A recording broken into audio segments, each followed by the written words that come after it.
मेरा शौहर मुझसे हम बिस्तरी नहीं करता था और जब मैं सो जाती तो बाहर चला जाता। एक रात मैंने शौहर का पीछा किया और जब शौहर ने कब्र खोद कर अंदर से लड़की निकाली और फिर मेरे रोंगटे खड़े हो गए जब मेरे शौहर ने उस मुर्दा लड़की के साथ, तौबा तौबा, रात के 4 बजे मैं जिस जगह खड़ी थी मैंने कभी ज़िंदगी में भी वहाँ जाने के बारे में नहीं सोचा था। मेरे पाँव पूरी तरह कांप रहे थे और जिस्म पर लरसा तारी था। मेरे लिए खड़े रहना भी मुश्किल था। मुझे लग रहा था जैसे किसी भी वक्त मेरा दिल बंद हो जाएगा। मैंने कभी तसव्वुर भी नहीं किया था कि मेरा शौहर आधी रात को मुझे छोड़कर एक ऐसी जगह आता होगा। मैं बहुत मुश्किल से अपने जज्बात और अपने लरसते कांपते वजूद पर काबू पाकर वहाँ खड़ी हुई थी, क्योंकि हकीकत अयां होने में कुछ ही लम्हे बाकी थे। और जैसे ही सच पूरी तरह खुलकर मेरे सामने आया तो मेरा दिल चाहा कि मैं चीख मारकर ज़मीन में ही दफन हो जाऊं। मेरा नाम राहीला है। ये कहानी आज से 3 महीने पहले शुरू हुई जब मेरी शादी एक बहुत ही अमीर आदमी से हो गई। इस शादी के वक्त मुझे हरगिज़ भी अंदाज़ा नहीं था कि मेरी शादी कैसे इंसान से की जा रही है, लेकिन शादी के 3 महीने बाद ही मुझ पर उसकी सारी हकीकत खुल गई थी। ये मेरी शादी की रात थी। सारा कमरा फूलों और मोतियों की लड़ियों से सजा हुआ था। हर तरफ खुशबू ही खुशबू थी और उससे कहीं ज़्यादा मेरे मन में खुशी थी। मैंने कभी ख्वाब में भी नहीं सोचा था कि मेरी शादी इतने बड़े घर में हो जाएगी, और वो भी इस तरह धूमधाम से। यहाँ मौजूद हर चीज़ चीख चीख कर अपनी कीमत का एहसास दिला रही थी और मैं कमरे के फर्नीचर से लेकर एसी की खुनकी को भी बहुत अच्छी तरह अपने अंदर जज्ब कर रही थी। आज से पहले मैंने ये सब देखा ही कहाँ था। टूटी फूटी 4 दीवारी और फटे पुराने कपड़े, यही मेरी कुल मीरास थी। और पिछले कुछ दिनों में ही मेरी किस्मत पूरी तरह बदल गई थी। मैं रुखसत होकर उस आलीशान बंगले में चली आई थी और मुझ पर बैठे बैठे 2 घंटे गुजर गए, लेकिन मेरा शौहर कमरे में नहीं आया था। मेरी कमर बुरी तरह दर्द करने लगी थी। ना जाने मेरा शौहर फारिस कहाँ रह गया था। और फिर इंतज़ार का सिलसिला काफ़ी तवील होने के बाद भी जब फारिस कमरे में आया तो मैं शर्मा कर अपने आप में सिमट गई। ये मिलन की वो रात थी जिसका इंतज़ार हर लड़की ही बड़ी बेसब्री से करती है। मुझे यकीन था कि फारिस मेरी खूबसूरती देखकर अपने जज्बात पर काबू नहीं रख सकेगा और मैं शादी की पहली रात ही उसका दिल पूरी तरह जीत लूँगी, लेकिन ऐसा कुछ नहीं हो सका था। फारिस ने कमरे में आकर एक सरसरी सी नज़र मेरी निगाह पर डाली और कहने लगे, तुम क्यों अभी तक सर्कस का जोकर बनी बैठी हो? जाओ अपना जर्क बर्क लिबास तब्दील करो। मुझे इन गहरे गहरे रंगों से नफरत है और तुम्हें सुर्ख जोड़े में देखकर तो वहशत हो रही है। फारिस की निगाहों में वाकई ही मुझे नफरत नज़र आ रही थी, जबकि मैं एक बहुत कीमती और महंगा तरीन सुर्ख रंग का उरूसी लिबास पहने हुई थी। फारिस ने बस यही नहीं कहा, बल्कि मुझ पर एक और बिजली गिरा दी थी और बड़ी बेजारगी से कह रहे थे, मुझे बहुत नींद आ रही है, खुद भी खामोशी से सो जाना और मुझे भी सोने दो। मुझे ज़्यादा शोर शराबा और ज़बान चलाती हुई औरतें पसंद नहीं हैं। ये कहकर फारिस ने तकिया उठाया और सोफे पर डाल दिया, जिसका वाज़े मतलब मैं बखूबी समझ सकती थी। फारिस का अंदाज इतना अजीब था कि मैं चौंक गई थी। मेरी ये सारी तैयारी मेरे शौहर के लिए थी और मेरे शौहर ने तो एक नज़र भरकर भी मेरी तरफ नहीं देखा था, बल्कि मुझे सर्कस का जोकर कहकर मेरे जज्बात की तौहीन की थी। हर दुल्हन ही अपने शौहर के लिए इसी तरह सजती संवरती है। मैंने कुछ खाना खाया, गलत तो कुछ नहीं किया था, लेकिन उनका लहजा इतना स्पार्ट था कि मेरा दिल टूट गया। मैंने सोचा भी नहीं था कि मेरा शौहर शादी की रात मेरे साथ इस तरह का सलूक करेगा। अज़दवाजी ताल्लुक़ कायम करना तो दूर की बात, उसने मोहब्बत के चंद जुमले कहना भी गवारा नहीं किया था, और यही बात मेरा दिल दुखा गई थी। ना चाहते हुए भी मैं बोल पड़ी, फारिस आप ऐसा क्यों कह रहे हैं? हर किसी ने मेरी खूबसूरती की तारीफ़ की है और आपने तो मेरा दिल ही तोड़ दिया है। फारिस ने अजीब सी निगाहों से मेरी तरफ देखा और कहने लगे, मुझे इसीलिए तुम्हारे जैसी लड़कियां पसंद नहीं हैं क्योंकि उनकी ज़बान चलती है। जितना खामोश रहोगी उतना ही तुम्हारा भला होगा, क्योंकि मुझे मुंह बंद रखने वाली लड़कियां पसंद हैं जो आवाज़ भी ना निकाल सकें। फारिस की बात पर मैं हैरान रह गई थी। मैं एक जीती जागती जिंदा लड़की थी और ये कैसे मुमकिन था कि मेरी आवाज़ भी ना निकलती? मुझे सही को सही और गलत को गलत कहना आता था। لیکن شادی کی پہلی رات مجھے کوئی جھگڑا کھڑا نہیں کرنا تھا، اس لیے میں خاموش ہو گئی۔ فارس نے دوبارہ میری طرف نظر اٹھا کر بھی نہیں دیکھا تھا اور اپنا لباس تبدیل کر کے صوفے پر سونے کے لیے لیٹ چکے تھے۔ ان کا انداز چیخ چیخ کر کہہ رہا تھا کہ انہیں مجھ سے کوئی سروکار نہیں تھا، لیکن اگر ایسا تھا تو مجھ سے شادی کر کے میری زندگی برباد کرنے کی کیا ضرورت تھی؟ میں نے دل میں اٹھنے والے جذباتوں کو سلا دیا اور اپنا عروسی لباس تبدیل کر کے بستر پر لیٹ گئی۔ فارس مجھ سے 2 فٹ کے فاصلے پر پڑے صوفے پہ گہری نیند سو چکا تھا اور میں اس کے وجہ وجود کو دیکھ کر سوچ رہی تھی کہ پتہ نہیں فارس کے دل و دماغ میں کیا چل رہا ہے۔ وہ اس شادی پر خوش بھی ہے یا نہیں، یا پھر شاید انہیں ہمارے رشتے کو قبول کرنے کے لیے کچھ وقت چاہیے تھا۔ میری نظر پوری طرح فارس کے وجود پر جمی ہوئی تھی اور میرا دل ان کی طرف ہمکنے لگا تھا۔ ہم دونوں کے درمیان ایک جائز اور شرعی تعلق بن چکا تھا اور ایسے میں خود کو فارس سے دور رکھنا میرے لیے بہت مشکل ہو رہا تھا۔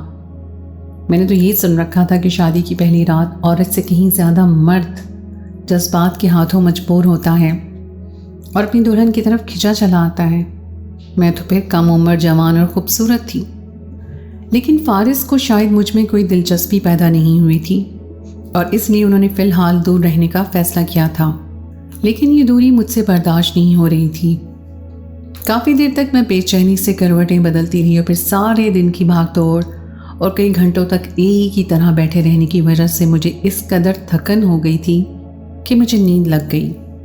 رات کے کسی پہر جاگ کر میری آنکھ کھلی تو فارس صوفے پہ موجود نہیں تھے اور کمرے میں بھی کہیں بھی ان کی موجودگی کا احساس نہیں ہو رہا تھا۔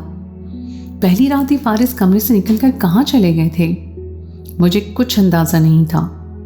شادی کی یہ پہلی رات ہی مجھ پر بہت عجیب طرح سے گزر رہی تھی۔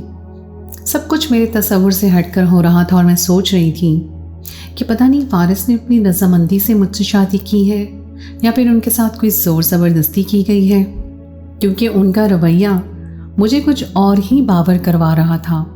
عجیب عجیب طرح کے وسوسے میرے اندر جنم لے رہے تھے۔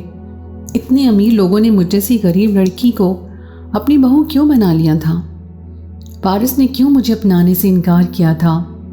بات صرف اتنی ہی تھی کہ میری ساس کو میری خوبصورتی پسند آ گئی تھی، یا پھر اس کے پیچھے کوئی اور وجہ تھی جو وہ اپنے اکلوتے بیٹے کے لیے میرے جیسی غریب گھرانے کی بیٹی کو بیاہ کر لے آئی تھی۔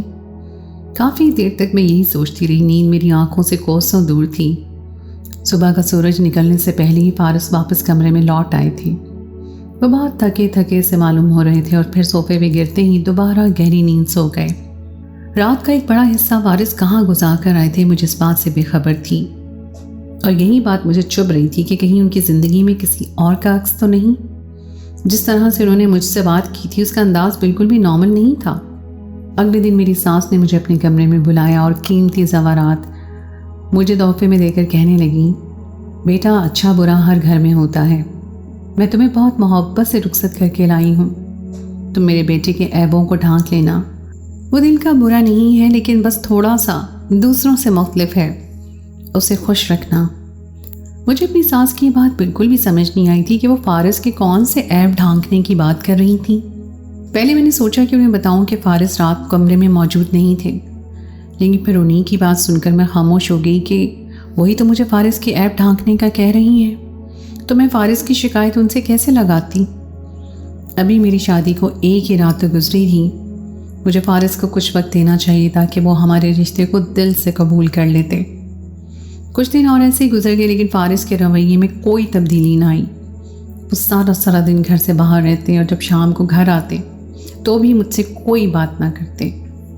مجھے کسی گہرے رنگ کے جوڑے میں دیکھتے تو عجیب عجیب سی باتیں کرتے، یہاں تک کہ میں اپنا لباس ہی تبدیل کر لیا کرتی۔ رات ہوتی تو مجھ سے منہ پھیر کر ایسے سو جاتے جیسے میرا ان سے کوئی واسطہ ہی نہ ہو۔ کبھی کبھی تو مجھے ایسا لگتا کہ وہ مرد ہی نہیں ہیں اور یہی بات مجھ سے چھپانا چاہتے ہیں۔ کہیں میری ساس بھی تو ان کا یہی عیب چھپانے کی بات تو نہیں کر رہی تھی؟ اور اس سوچ کے آتے ہی میری جان نکل جاتی۔ لیکن اگر وہ نامرد تھے تو آدھی رات کو اٹھ کر کہاں چلے جاتے تھے؟ اور ایسا ایک دو دفعہ نہیں بلکہ تقریباً ہر رات ہی ہوتا تھا کہ وہ آدھی رات کو کمرے سے نکل کر جاتے اور فجر کی اذان سے پہلے لوٹ کر آتے۔ ان کا انداز بہت ہی تھکا تھکا سا ہوتا اور کپڑے بھی گرد آلود محسوس ہوتے، جیسے بہت لمبا سفر کر کے آئے ہوں۔ काफ़ी दफ़ा मैंने उनसे जानने की कोशिश की कि वो आधी रात को कहाँ जाते हैं, लेकिन मेरे सवाल पर वो एकदम भड़क जाते और कहते कि मेरी जासूसी करना बंद करो। मैंने कहा ना कि मुझे ज़बान बंद रखने वाली औरतें पसंद हैं। आइंदा मुझसे कोई सवाल जवाब ना करना, वरना अच्छा नहीं होगा। फारिस के इस रवैये ने मुझे बुरी तरह तोड़ कर रख दिया था और मैं हर वक्त एक अजीब से डिप्रेशन में रहने लगी थी। हमारी शादी को महीना गुजर गया था, लेकिन ये एक महीना हम दोनों ने बिल्कुल अजनबियों की तरह गुजारा था। वो सारे अरमान जो मैं अपने दिल में सजा कर उस घर में आई थी, वो सब अरमान ही रह गए थे। फारिस ने तो आज तक मुझे कभी छूना भी गवारा नहीं किया था। और फिर एक दिन मैंने बहुत अजीब सी बात महसूस की। सारी रात फारिस घर से बाहर गुजार कर वापस आए थे और लिबास तब्दील करके सोने के लिए लेट गए। सुबह काम वाली ने छुट्टी की तो मैंने ही सफाई शुरू कर दी। और जब फारिस का रात वाला लिबास लॉन्ड्री के लिए उठाया तो उसमें से मुझे फूलों की महक महसूस हुई।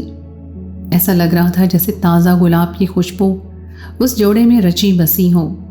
इस बात ने मुझे बहुत हैरान कर दिया कि फारिस रात को ऐसी कौन सी जगह गए जहाँ इतनी ज़्यादा फूलों की खुशबू थी। और जो दूसरा ख्याल मेरे जहन में आया वो सोच कर ही मेरे रोंगटे खड़े हो गए कि कहीं मेरा शौहर किसी गलत काम में तो नहीं पड़ा हुआ, कहीं पैसे के नशे में चूर होकर वो किसी कोठे पे तो नहीं जाता। इस ख्याल के आते ही मेरा दिल पूरी तरह धड़कने लगा था, क्योंकि अगर फारिस को ऐसी कोई आदत लगी हुई थी तो फिर वो सारी ज़िंदगी मुझे अपनी बीवी की जगह नहीं दे सकते थे। जब उनकी हर ख्वाहिश बाहर ही पूरी हो रही थी तो फिर उन्हें बीवी की क्या ज़रूरत थी। मुझे अब समझ आ रहा था कि मेरी सास मुझे क्या कह रही थी और मुझे इतने बड़े घर की बहू क्यों बनाया गया था। मेरी आंखों में आंसू आने लगे थे। फारिस शायद सारी रात इतने गहरे रंग देख कर आते थे कि उन्हें मेरे वजूद पर रंग ही बुरे लगते थे। जब मुझसे रहा ना गया तो मैंने ढके छुपे लफ्ज़ों में अपनी सास को ये बात कहनी चाहिए कि फारिस ने अब तक मेरे साथ कोई ताल्लुक़ नहीं बनाया है। पता नहीं वो हर रात कहाँ जाते हैं और किसके साथ अपनी ख्वाहिशात पूरी करते हैं। मेरी सास ने तो मेरी बात सुनकर अजीब ही बात की। कहने लगी, राहीला कुछ तो हया करो। तुम क्या चाहती हो कि मेरा बेटा फ़ौरन ही तुम्हारा गुलाम हो जाए, तुम्हारे इशारों पे नाचने लगे? वो एक शरीफ घराने का मर्द है और शरीफ घराने के मर्द ऐसे ही हयादार होते हैं।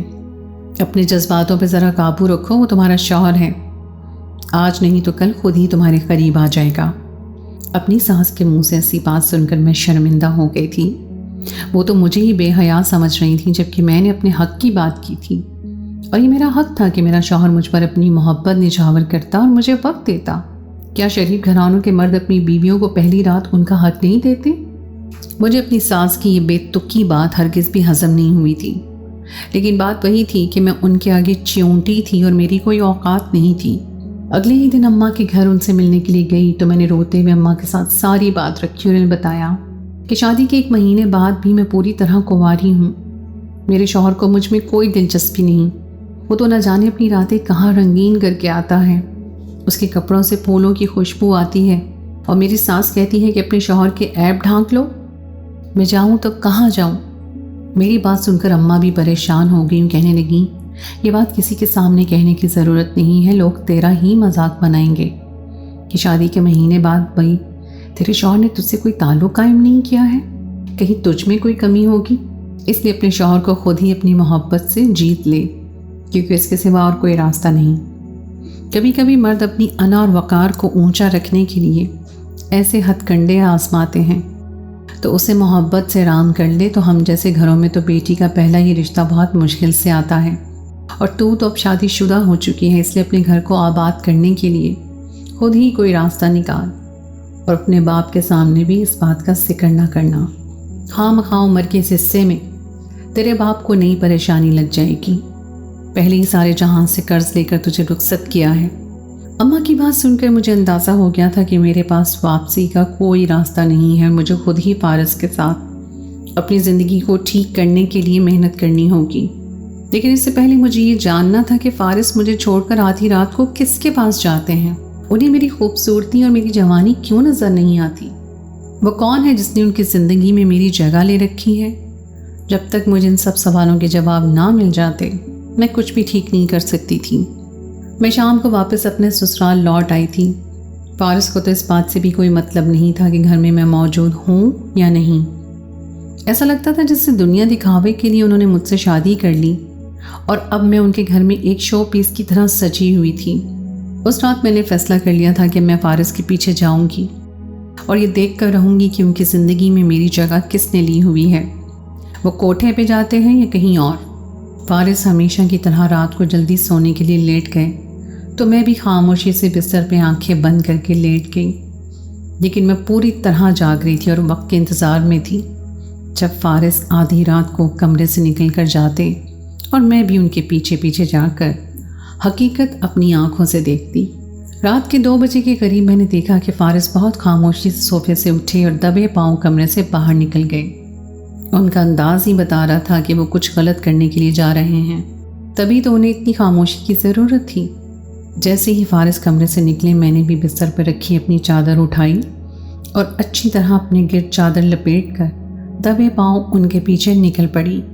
सारी गाड़ियां पोर्च में खड़ी थी और फारिस पैदल ही घर से बाहर निकल गए थे। मुझे समझ नहीं आया कि वो रात के 2 बजे इतने सन्नाटे में तन्हा कहाँ जा रहे हैं, वो भी बगैर किसी गाड़ी के। यकीनन उनकी मंजिल कहीं करीब ही थी और ये बात मेरे लिए अच्छी साबित हुई थी क्योंकि इस तरह मुझे उनके पीछा करने में कोई दुश्वारी नहीं होने वाली थी। अगर वो गाड़ी पे निकलते तो मैं उनके पीछे कैसे जा सकती थी। पूरी 6 गलियां क्रॉस करने के बाद वो उस जगह पहुंच गए जहां का मैं तसव्वुर भी नहीं कर सकती थी।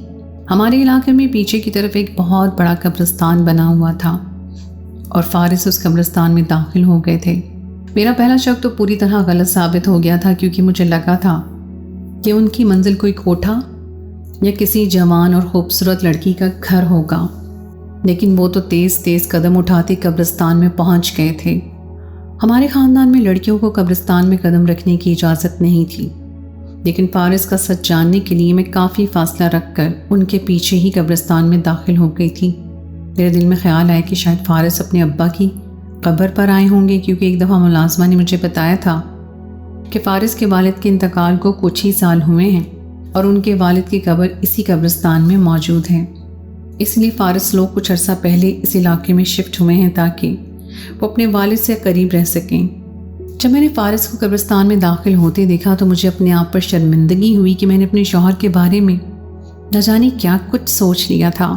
फारिस इस तरह कब्रिस्तान के रास्तों पर चल रहे थे जैसे यहाँ उनका रोज़ का आना जाना हो, और फिर उन्होंने एक कोने पे रखी कुदाल को उठाया और एक ताज़ा कब्र को खोदने लगे जिसके पर गुलाब की पत्तियां बिखरी हुई थीं। फारिस को ऐसा करता देख के मेरी रूह कांप उठी थी। आधी रात को अंधेरे में वो ये क्या कर रहे थे? ये किसकी कब्र थी और उसे खोद कर फारिस को क्या करना था? उनका अंदाज ऐसा था जैसे वो कोई माहिर गोरकन हो और कब्र की खुदाई उनका रोज़ का काम हो। बहुत तेज़ी से हाथ चलाकर उन्होंने कुछ ही देर में वो कब्र खोद डाली थी और उसके आगे का मंजर इतना भयानक था कि मेरा पूरा जिस्म कांप उठा था। वो मेरे लिए खड़ा रहना मुश्किल हो गया था। मेरे शौहर ने सफ़ेद कफन में लिपटी हुई लाश को कब्र से बाहर निकाल लिया था। वो बहुत तेज़ी से कफन को खोल रहे थे और मुझे काफ़ी दूर से ही अंदाज़ा हो गया था कि वो एक लड़की की मैयत है जिसे शायद कुछ देर पहले ही दफनाया गया था क्योंकि उसका कफन बिल्कुल उजला और साफ था और कब्र की हालत बता रही थी कि उसे कुछ घंटों पहले ही बनाया गया है। लेकिन मेरे शौहर ने ये कब्र क्यों खोदी थी और इसमें मौजूद लड़की को क्यों निकाला था? ये बात मैं अब तक समझ नहीं पाई थी। फिर मैंने देखा कि मेरे शौहर ने रात के अंधेरे में इस बेजान वजूद के साथ वो जुल्म किया है जो कोई इंसान तस्वर भी नहीं कर सकता। कोई जानवर भी किसी मुर्दा जानवर के साथ ऐसा सलूक नहीं करता होगा जैसा मेरे शौहर ने उस बेजान लड़की के साथ किया था। उस मंजर को देखकर मैं पलक झपकना भूल गई थी। मेरे शौहर का मुझसे दूर रहना, आधी रात को कमरे से निकल जाना, मेरे वजूद पर गहरे रंगों को देखकर हंगामा खड़ा करना, एक एक बात मुझे समझ आ रही थी। अपने शौहर की बातों का मफ़हूम मुझे आज पता लगा था कि क्यों उन्हें मुंह बंद रखने वाली औरत पसंद थी, क्योंकि उन्हें तो मुर्दा औरतों से अपनी ख्वाहिशात पूरी करने की आदत थी। वो जीती जागती एहसास रखने वाली औरत के साथ कोई ताल्लुक़ बनाना ही नहीं चाहते थे। अपने शौहर का ये वहशी अंदाज देखकर मैं पूरी तरह खौफज़दा हो गई थी और उल्टे कदमों गिरते पड़ते घर लौट आई थी। मुझे बुरी तरह बुखार चढ़ गया था और वो सारी रात मैंने बिस्तर पे रोते सिसकते गुजारी थी। सुबह की अजान से पहले ही थके हारे फारिस वापस लौट आए थे और सोने के लिए लेट चुके थे और मुझे कमरे में मौजूद ان کے وجود سے خوف آ رہا تھا۔ آج میں جان چکی تھی کہ وہ ان کپڑوں سے پھولوں کی مہک کیوں آتی ہے اور وہ کیوں اتنے تھکے ہوئے واپس آتے ہیں۔ اور رات میں نے انگاروں پر گزاری تھی، اور صبح ہوتی فارس کے دفتر جانے کے بعد میں سیدھے پولیس اسٹیشن پہنچ گئی، اور اپنے مستقبل کی پرواہ کیے بغیر میں نے پولیس میں ان کے خلاف کیس دائر کر دیا۔ لیکن افسوس کی بات تو یہ تھی کہ فارس کے خلاف کوئی مضبوط FIR درج نہیں ہوئی تھی، اور اگر وہ اپنے پیسے کا زور لگاتے تو 1 مہینے میں ہی آسانی سے جیل سے باہر نکل آتے، کیونکہ ہمارے ملک میں ایسے درندوں کے لیے کوئی قانون موجود نہیں ہے جو ہمارے مردوں کی بے رحمتی کرتے ہیں۔ میں نے فارس کے خلاف FIR درج کروا کر اپنے حصے کا فرض نبھایا تھا، اور باقی کا کام قانون کا تھا۔ فارس کو گرفتار کر لیا گیا تھا، اور پتہ چلا کہ پچھلے 2 سال سے فارس اسی کام میں ملوث ہے۔ وہ ذہنی طور پر درندہ تھا، اور یہ بات اس کی ماں کو معلوم تھی، لیکن انہوں نے اپنے بیٹے کے اس عیب کو چھپا رکھا تھا، اور مجھ سے وہ یہی توقع رکھتی تھیں۔ لیکن میری نظر میں یہ عیب نہیں بلکہ گناہ تھا، گناہ کبیرہ جس کی معافی ممکن نہیں تھی۔ فارس نے مجھے طلاق دے دی تھی، لیکن آج میں اپنے ماں باپ کی دہلیز پر بیٹھی ہوں۔ میں نہیں جانتی کہ فارس کب تک سلاخوں کے پیچھے رہیں گے۔ یہ اتنا ضرور جانتی ہوں کہ ہمارے معاشرے میں صرف زندہ عورت ہی نہیں بلکہ مردہ عورت کی حرمت کو بھی بہت خطرات لاحق ہیں۔ کیا آپ کو نہیں لگتا کہ ایسے درندوں کے لیے قانون بننا چاہیے اور انہیں چوک پر لٹکا کر سب کے سامنے پھانسی کی سزا دینی چاہیے؟ تو دوستو، یہ تھی میری آج کی کہانی۔ امید ہے آپ کو آج کی کہانی پسند آئی ہوگی۔ کہانی اچھی لگے تو اس کو لائک ضرور کیجیے، اپنے دوستوں کے ساتھ شیئر کیجیے، اور اگر آپ نے ابھی تک میرے چینل کو سبسکرائب نہیں کیا تو اس کو فوراً سبسکرائب کر لیجیے۔ ساتھ ہی لگے بیل کے بٹن کو بھی پریس کر دیں تاکہ آپ کو میری آئندہ آنے والی کہانی کا نوٹیفیکیشن بر وقت مل سکے۔